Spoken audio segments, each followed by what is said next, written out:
It's been a couple weeks since I did a video, and I wanted to apologize for all the people who rely on me for their entertainment.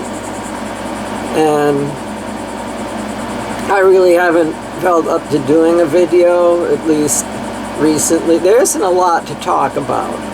Well, I guess I was stabbed. All right, I was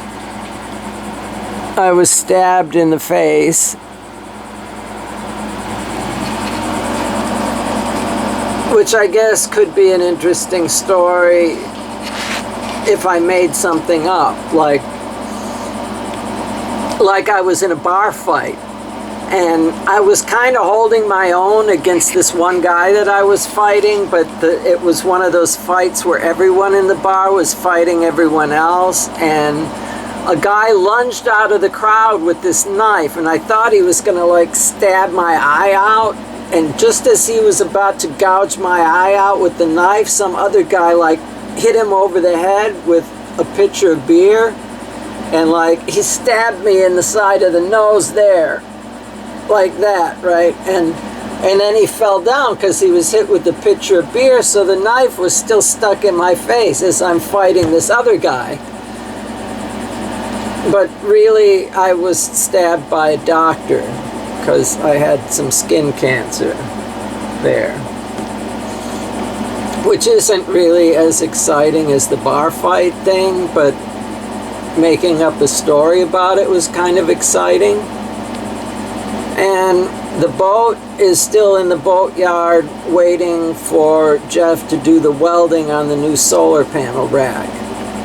And I've done welding before, fabricating stuff, but I try not to do anything that's like really critical, where there could be hazards involved if a weld failed. I guess some of the things I did were like that, but it never happened. At any rate, on a boat, things almost never break on a nice day, right? Things are going to break when they're extremely stressed, like in huge waves and big wind, and things are putting a lot of stress on structures on the boat, and that would be when the solar panel rack failed. At a time when I would be too busy trying to keep the boat safe in the storm or whatever emergency was happening. This is how those stories about, you know, plane crashes and catastrophes happen, is more than one thing happens at once. It's not just the storm, it's the storm, and then the solar panel rack failed and fell down on the bridge deck, and I couldn't move the controls, and then the wave rolls the boat over. So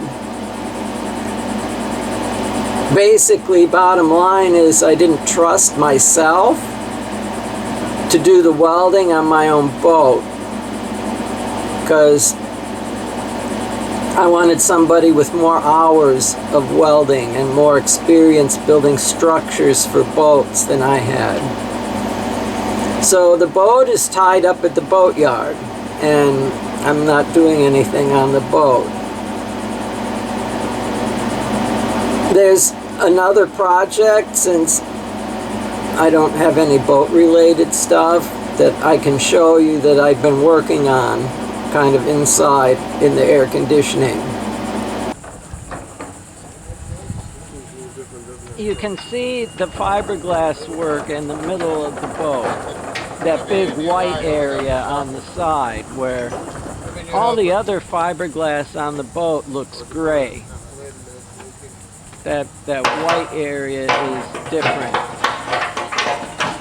And I never would have seen it like this, which is the way I see things. To me, they've matched the gel coat perfectly. Here, as an example, these swans, they look white to me. And if I see them in the ultraviolet part of the spectrum, they look very dark. And that's because there's an ultraviolet absorbing coating on them that protects the finish from damage from the ultraviolet light. The same is true of that white pickup truck. It looks white in the visible light, but it has an ultraviolet protecting coating over it. Either the wax or a clear coat to protect the finish, but it looks very dark when seen in the ultraviolet part of the spectrum. So by seeing and doing video in ultraviolet, I was able to see the gel coat repair on the boat. And just for fun, I stopped off and did this panorama of the Banana River. And this is what the river looks like in visible light with my camera that does that funny focus thing. And this is the same panorama in ultraviolet light. And the plants look very dark in the ultraviolet because they're absorbing almost all of the ultraviolet and a lot of the visible light in order to do photosynthesis. And the sky is very flat. There's no contrast between the clouds and the blue part of the sky. In the infrared part of the spectrum, the plants are very bright. They're absorbing ultraviolet and visible light and actually fluoresce in the infrared as a result of the process of photosynthesis. And the contrast between the blue sky and the clouds is increased in the infrared because the infrared cuts through the haze in the atmosphere.